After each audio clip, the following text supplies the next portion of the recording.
Welcome back. Today I want to talk about the spiritual eye because there's a very interesting phenomenon that I have seen in the past in myself, and I'm seeing it now in a number of students of mine. So it keeps coming up, and I'd like to talk about it a little bit because it's very, very interesting. So let's get into it.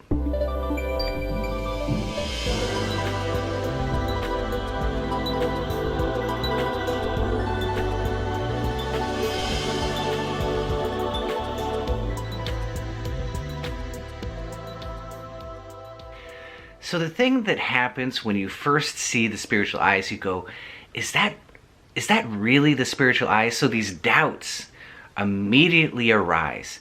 Is that really the spiritual eye? Is this really happening to me? Am I actually having a spiritual experience? So all this doubt will happen over and over again inside of your meditative journey. And you'll wonder, is this really it? Whatever arises in your meditation, you may have those doubts, and it's very, very normal because you're looking at experiences which are not normal for you. They're not everyday occurrences, and so it takes a little bit of time to get used to them. And this especially goes on when it's a big deal to us, like seeing the spiritual eye. It can be a big deal to us. So we're like, me seeing the spiritual eye? Could it really be me seeing the spiritual eye? And so all this projection starts to happen about whether or not we're worthy, whether or not we're good enough, whether or not we're a good enough yogi, whether or not we're a good enough meditator. All this projection starts to pile on top of an already difficult task. So it's very, very interesting, and it's very, very normal. I can go back in my spiritual diary, and I don't have them anymore, but I wish I could show you. It was just riddled with doubts and questions of self-worth and putting myself down over and over again. I wasn't working hard enough. I wasn't doing enough. I wasn't meditating enough. It was on and on and on. And all through that, I looked at it years later, and I was seeing the spiritual eye, and I was drawing out what I had seen, and I was having experiences, wonderful, deep experiences, and I wasn't recognizing it. And so I was very frustrated and conflicted, and that's very egoic, isn't it? And so when you see that in yourself, you can begin to try and weed that out of your spiritual life, because you really don't need all of this internal conflict when you're already trying to do something very difficult. So what's happening with my students is really, really interesting. So I was speaking to one student of mine who has had several samadhis. I know he's going into absorption, and I know he's gone into several samadhis, and they're beginning to reformat his brain as he goes through his daily life. So he's an extremely deep yogi, very, very good. And he told me one day, well, I don't see the spiritual eye. And I'm like, really? Well, that's really interesting. I'm not even sure if that's entirely possible, but maybe. And he starts talking to me, and he says, oh, but I see this deep blue cave. And I'm like, oh my goodness, that is the spiritual eye. So he had this one idea of what the spiritual eye is. It has to be the gold ring, and then it has to be the blue, and then it has to be the star. And somewhere in his brain, he thought, if I'm not seeing that, then I'm not seeing the spiritual eye. Now remember, he told me I'm not seeing it. He didn't say, I'm seeing it a little bit. He said, I'm not seeing the spiritual eye at all. And I just thought, oh my goodness, how is that? Well, it's possible, but it's not that likely. And so I thought, wow, how could this be? And then lo and behold, he was actually seeing it, but somehow he had completely discounted the experience. He was seeing the spiritual eye, that deep, dark, blue cave, which is more important than the golden ring or the white ring or even the star. So there are spiritual writings out there that will tell you that the star is supremely important, and it's not. It's the blue cave.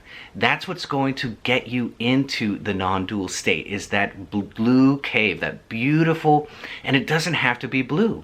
It can be a deep violet. It can be a deep violet on the edge of red. It can be just a deepening darkness. All of those are perfect. And so, funnily, I was telling this story to another student because he told me, I don't see the spiritual eye. He flat out told me, I definitely don't see it. And then I told him this story about the other student who was actually seeing the spiritual eye. And he goes, oh, no, I don't see it at all. And then immediately after that, he started to describe his experience of seeing the spiritual eye. So there's a deep doubt in us sometimes that we're actually experiencing these deep states. And what we have to really grok is that these things are in your brain. First of all, the house of God, the right hippocampus, is in your brain. It didn't go anywhere. Your left hippocampus, which is the house of bliss, is in your brain. It didn't go anywhere.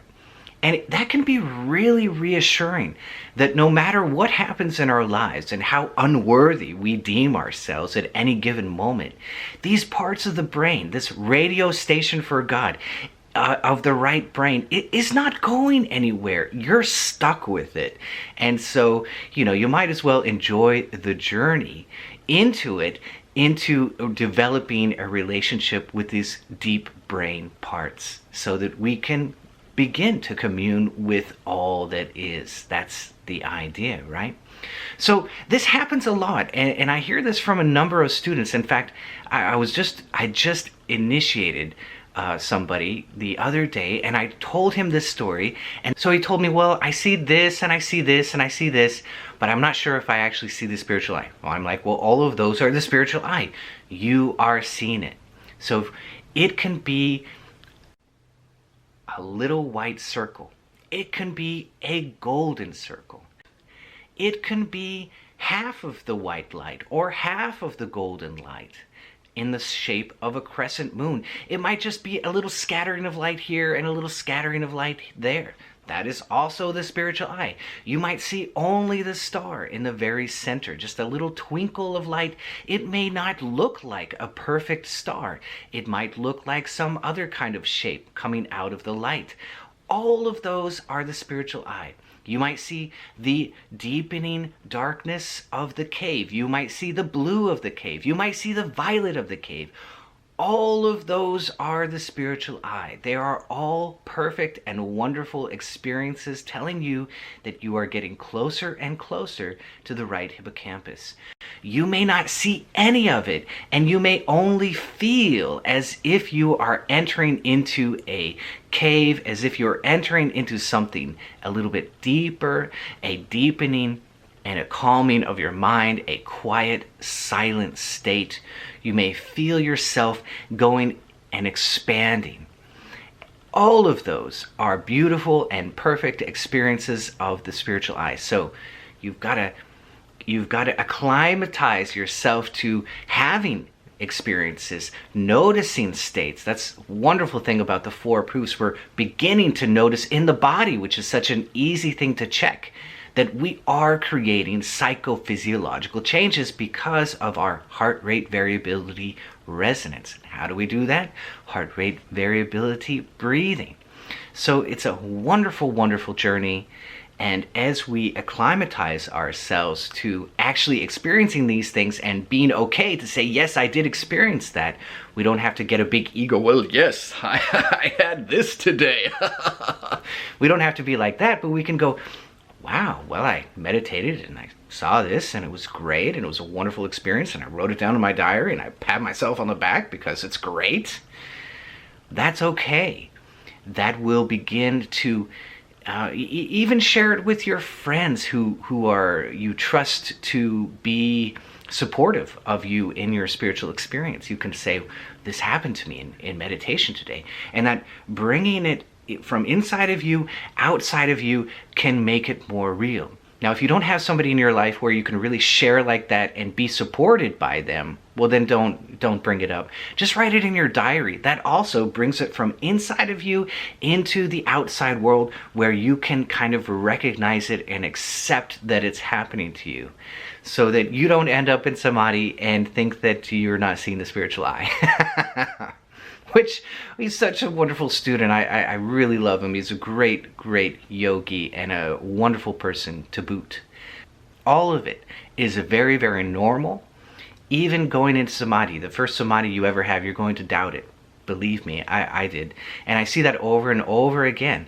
When you have that first samadhi, you go, was that really it? Was that the thing that I've been searching for all this time? And there's all these gradations and different kinds of samadhis. And so it's very, very normal to doubt. So we don't want to get, oh, look what happened to me.